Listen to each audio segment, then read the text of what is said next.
Hello everyone, સ્વાગત છે આપ સૌનું ટાર્ગેટ જીપીએસસી યુટ્યુબ ચેનલમાં. હું હર્ષલ જૈન સર આપનું સ્વાગત કરું છું. મિત્રો, આપણે લાસ્ટ સેશનમાં મીરાબાઈ સુધી પહોંચ્યા હતા. એના પહેલા બધી ચર્ચાઓ આપણે કરી હતી. આઈ હોપ તમને બધા મિત્રોને એટલું ક્લિયર હશે. ભક્તિ આંદોલન, સૂફી આંદોલન આવનારી તમામ પરીક્ષા માટે ખાસ ઇમ્પોર્ટન્ટ છે. જો તમે આવનારી જીપીએસસી, એસટીઆઈ, તલાટી, કોન્સ્ટેબલ, પીએસઆઈ, સીસી કોઈ પણ વર્ગ 1 થી વર્ગ 3 ની તૈયારી કરી રહ્યા છો, વર્ગ 4 ની તૈયારી કરી રહ્યા છો, તો આપણા માટે રોજ સાંજે 9:30 વાગે સેશન આવતો હોય છે. તો તમારે રોજ જોવાનો ભારતનો બંધનો ભારતનો ઇતિહાસ સુધી આપણે ચાલી રહ્યો છે. ભગવાન દર્શન કરી લઈએ. મારું નામ હર્ષલ જૈન અને 7 વર્ષ કરતા વધુ ટીચિંગ એક્સપિરિયન્સ આ ફિલ્ડની અંદર છે. બરાબર. અને સરળ પાઠશાલા એપ્લિકેશન આપ લોકો ડાઉનલોડ કરો. નીચે લિંક ડિસ્ક્રિપ્શન બોક્સમાં આપી છે, જ્યાં તમને બધી જ પ્રકારની પરીક્ષાની તૈયારીના કોન્ટેન્ટ મળી રહેશે. સાથે ફેનકોલ એપ્લિકેશન ડાઉનલોડ કરો, જ્યાં તમને ભાઈ વિડીયો કોલ થકી તમારા તમામ ડાઉટ સોર્ટ આઉટ કરવામાં આવશે. કોઈ ચાર્જ આનો આપણે લેતા નથી, ફ્રી ઓફ કોસ્ટ છે. તો ભરપૂરપણે લાભ લઈ શકો. યુટ્યુબ ઉપર ડેલી સાંજે 9:30 વાગે ટાઈમ આપણે બદલાઈ ગયો છે. સાંજે 9:30 વાગે તમારે દરેક વિદ્યાર્થી મિત્રોએ ક્લાસ જોવા માટે આવી જવાનું છે. રોજના 10 થી 15 મિનિટ આપશો. તમારા માટે ખાસ આ સિરીઝ મેં બનાવી છે, જે આવનારી પરીક્ષાઓમાં તમને મોસ્ટ હેલ્પફુલ થશે. જે એક્ઝામ ગઈ છે એમાં મોસ્ટ હેલ્પફુલ થઈ જ છે. ઓકે, ચાલો તો આપણે ભક્તિ આંદોલનની અંદર જઈએ, જેમાં નિર્ગુણ સગુણ સંતો બધા આપણે જોયા. મીરાબાઈ છે એમની વાત કર્યું છે, જે સગુણ સંત કહેવાય. બરાબર, કારણ કે કૃષ્ણ ભગવાન છે એમના શિષ્ય કૃષ્ણ ભગવાનને ખૂબ માનતા હતા. બરાબર, એટલે સગુણમાં આવે તે રહે, નિર્ગુણમાં કબીરજી આવે. રાઈટ. ઓકે, ચૈતન્ય મહાપ્રભુની વાત કરી ગયા હતા. મીરાબાઈ ચેતન આગળ આપણે પહોંચ્યા હતા. મીરાબાઈની જ્યારે વાત કરતા હોય તો ભાઈ 1498માં રાજસ્થાનના મેડતા જિલ્લાના ચોકરી ગામમાં થયો છે જન્મ.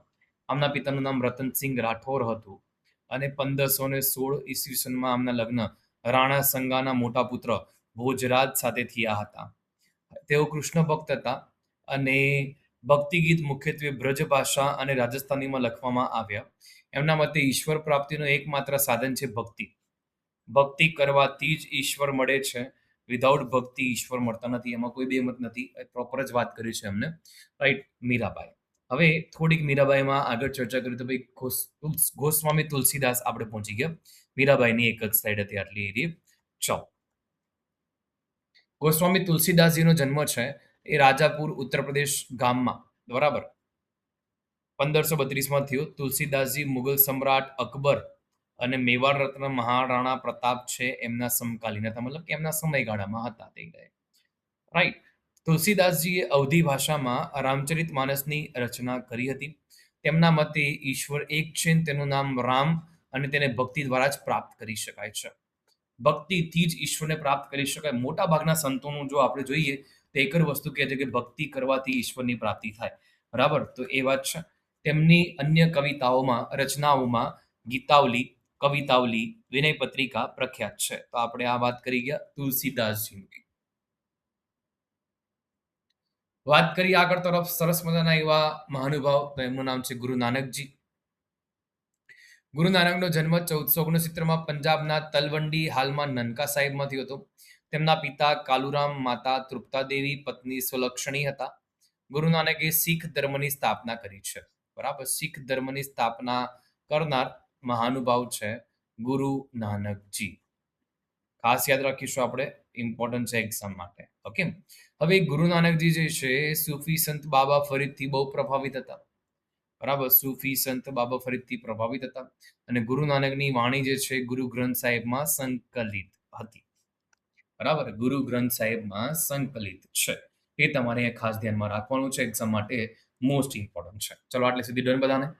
ઓકે, ગુરુ નાનકજી છે એમની આગળ વાત કરીએ આપણે નેક્સ્ટ પોઈન્ટ ઓફ વ્યૂમાં. ચલો આગળ વાત કરીએ ગુરુ નાનકજી વિશે. તો ભાઈ તેમના શિષ્ય મર્દાના હતા, જે ભાઈ રબાબ વગાડતો હતો. રબાબ. તેમણે દેશની 5 વાર પરિક્રમા કરી છે, જેને ઉદાસીસ કહેવાય. પોતાના જીવનના અંત સમયમાં તેમણે રાવી નદીના કાંઠે કરતારપુરમાં પોતાનો કહેરા એટલે કે મઠ સ્થાપિત કર્યો અને મૃત્યુ 1539માં કરતારપુરમાં જ થઈ. ગુરુ નાનકજી છે એમના વિશે આપણે વાત કરી ગયા. શીખ ધર્મ ભણીશું ત્યારે આપણે શીખવાના 10 ધર્મગુરુ છે એમની વાત કરવાની થાય. અહીંયા આપણે માત્ર ગુરુ નાનકજીની વાત કરીશું. ભક્તિ આંદોલનમાં નેક્સ્ટ આવે છે સંત, એમનું નામ છે સુરદાસ. અકબર અને જહાંગીરના સમકાલીન આવશે અને એમના ગુરુ છે વલ્લભાચાર્ય. વલ્લભાચાર્યમાં આપણે ભણ્યા હતા. સુરદાસ અષ્ટ છાપના અથવા અષ્ટદાપના કવિ હતા. સુરદાસની પુસ્તકોમાં સુરસાગર, સાહિત્ય લહેરી, સુરસાવલીનો સમાવેશ થાય છે. તેમના ગ્રંથમાં કૃષ્ણના બાલ્યકાળનું વર્ણન છે તે કરવામાં આવેલું છે. આમાં શ્રી કૃષ્ણના પ્રતિ ભક્તિ પ્રેમ દર્શાવવામાં આવ્યો છે. આ ગ્રંથ બ્રજ ભાષામાં છે. બરાબર, આ ગ્રંથ કઈ ભાષામાં છે? બ્રજ ભાષામાં છે. ભક્તિ આંદોલન સુરદાસજી વિશે આપણે વાત કરી ગયા. નેક્સ્ટ મહાનુભાવ છે દાદુ દિયાલ, જે અમદાવાદ ગુજરાતના છે. જન્મ થયો છે 1554માં અમદાવાદ ખાતે અને દાદા દિયાલના ગુરુ હતા કબીર. અહીંયા બીર લખાઈ ગયું છે, ભૂલથી કબીર. તેમણે નિપક સંપ્રદાયની સ્થાપના કરી છે. આ બધી વસ્તુ ધ્યાનમાં રાખજો. જેમને જેમને જે સંપ્રદાયની સ્થાપના કરીને એ તમને ખ્યાલ હોવો જોઈએ. તો ખાસ ધ્યાન રાખજો. તેમણે નિપક સંપ્રદાયની સ્થાપના કરી હતી. મુઘલ સમ્રાટ અકબરે તેમને ધાર્મિક ચર્ચા માટે એક વખત ફતેહપુર સિકરી આમંત્રિત કર્યા હતા. કોને ભાઈ? દાદુ દિયાલને. રાઈટ, તો આ વસ્તુ ધ્યાનમાં રાખીશું આપણે, ખાસ ઇમ્પોર્ટન્ટ છે. પછી સાંભરમાં આવીને તેમણે પરબ્રહ્મ સંપ્રદાયની સ્થાપના કરી. મૂર્તિ પૂજા અને અવતારવાદ વગેરેના તેઓ વિરોધી હતા. ખાસ તેમનો ઉપદેશ છે દાદુરામ કી વાણી નામના પુસ્તકમાં મળે છે. ઓકે, તો આ દાદુ દયાલ છે, એમના વિશે આપણે વાત કરી ગયા. હવે નેક્સ્ટ મહાનુભાવ આવે છે રૈદાસ. તો રૈદાસ જે છે એ જાતિથી ચમાર હતા. રૈદાસ શું છે ભાઈ? જાતિથી ચમાર હતા. બનારસમાં મોચીનું કામ કરતા હતા. રૈદાસ રામાનંદના 12 શિષ્ય પૈકીના એક હતા અને તેમણે રૈદાસી સંપ્રદાયની સ્થાપના કરી હતી. મીરાબાઈના ગુરુ હતા રૈદાસ. રૈદાસ રોહિદાસ, બીજું પણ નામ આમનું રોહિદાસ છે. આપણે ધ્યાનમાં રાખીશું આટલી વસ્તુ. ઓકે, ઠીક. નેક્સ્ટ વાત કરીએ છીએ આપણે આગળ તરફ. તો ભાઈ ભક્તિ આંદોલનમાં વીરભાન નામના મહાનુભાવ આવે છે, જેમનો જન્મ હરિયાણાના નારગોલમાં થયો. ક્યાં થયો ભાઈ? હરિયાણાના નારગોલમાં 1543માં થયો. તેમણે સતનામી સંપ્રદાયની સ્થાપના કરી. સતનામીઓનું ધર્મ પુસ્તકનું નામ છે પોથી. બરાબર, તો આ વસ્તુ તમારે અહીંયા ધ્યાનમાં રાખવાની છે. ઓકે, ભક્તિ આંદોલન છે એ વીરભાન નામના મહાનુભાવ છે તેમાં આવશે. એમને સતનામી સંપ્રદાયની સ્થાપના કરી.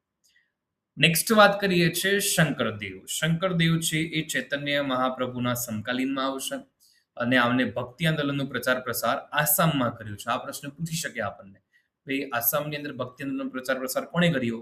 આ નામધોરા સંપ્રદાયના સમર્થક હતા. તેમના પ્રમાણે પ્રાર્થના ફૂલોથી કરવી જોઈએ અને મૂર્તિ પૂજાના વિરોધી હતા. આમને મહાપુરુષીય સંપ્રદાયની સ્થાપના કરી હતી. સંપ્રદાયની સ્થાપના કરી એ મહત્વપુરુષીય અને નામધોરા સંપ્રદાયના સમર્થક હતા. બરાબર, ઠીક છે. ભક્તિ આંદોલન મહારાષ્ટ્રના જે સંતો છે એની આપણે ચર્ચા નેક્સ્ટ ક્લાસથી કરીશું. આઈ હોપ તમને બધા મિત્રોને ક્લિયર હશે એવી આશા રાખું છું. વધુમાં વધુ મિત્રો સુધી શેર કરો. આ 10-10 મિનિટના જે વિડીયો છે એનાથી શું થશે? તમને બહુ કંટાળો બી નહીં આવે. 10-10 મિનિટની અંદર ઘણું બધું પાકું પણ થઈ જશે. તમે સરસ મજાનું રિવિઝન પણ કરી શકવાના. તો બસ એટલી જ વસ્તુ તમારે ધ્યાનમાં રાખવાની છે. અહીંયા ખાસ ઇમ્પોર્ટન્ટ છે એક્ઝામ માટે, ભૂલશો નહીં. જેટલા પણ વિડીયો છે લગભગ આપણે 125 પણ ઉપર વિડીયો અહીંયા અપલોડ કરી ચૂક્યા છે. બધા પેઇડ ક્લાસના વિડીયોઝ છે. બરાબર, અને પેઇડ ક્લાસમાં અમે આ રીતની વસ્તુ આપે જેથી કરીને વિદ્યાર્થીને બહુ જબરદસ્ત ઇન્ટરેસ્ટ આવે. ઇન્ફોગ્રાફિક મોડમાં ફોટોઝ ને બધું હોય. આપણે નેક્સ્ટ ક્લાસમાં ચર્ચા કરીશું જ્ઞાનદેવથી. મળીએ નેક્સ્ટ ક્લાસમાં. જય હિન્દ, જય ભારત, જય જય ગરીબ ગુજરાત. વધુમાં વધુ મિત્રો શેર કરો. રોજ સાંજે 9:30 વાગે તમારે અમારી યુટ્યુબ ચેનલ ટાર્ગેટ જીપીએસસી પર આવી જવાનું છે. ટેલિગ્રામ ચેનલમાં જોડાઈ જાઓ. અમારી એપ્લિકેશન સરળ પાઠશાલા અને ફેનકોલ એપ્લિકેશન ડાઉનલોડ કરો. Thank you for watching this video. Subscribe, share and like.